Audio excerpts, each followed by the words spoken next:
Login loop error on Emma Fix. If you keep getting thrown back to the login screen every time you try to access your Emma app, you're probably dealing with a login loop, and most users have no idea what causes it. The surprising truth is that it's rarely a password issue. Instead, it usually comes from a corrupted authentication token, expired session, or outdated app files. Here's how to fix it quickly. First, completely close the Emma app.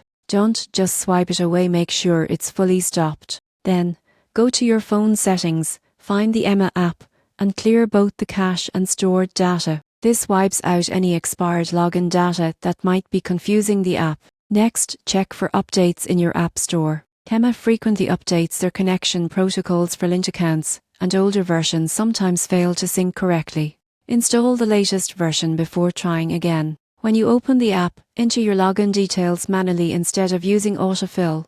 This ensures that your credentials are freshly verified by the server. If you use biometric login, skip it on the first attempt, then re-enable it once you're signed in successfully. If the loop continues, check your connection. Switch between Wi-Fi and mobile data. Some networks block secure connections that Emma uses for authentication. Also, make sure your phone's date and time settings are set to automatic. Emma's security tokens depend on precise timing to validate your login. Finally, if you're using a VPN, disable it before logging in. VPNs can sometimes route your traffic through locations that trigger extra security checks, causing the login to restart. After following these steps, your Emma app should open normally without looping back to the login page. So, the next time this happens, remember it's not your fault, and it's not a major app failure. It's just a simple cache or sync glitch that can be fixed in minutes. Clear, update, and reconnect, and you'll be back to managing your budget with Emma in no time.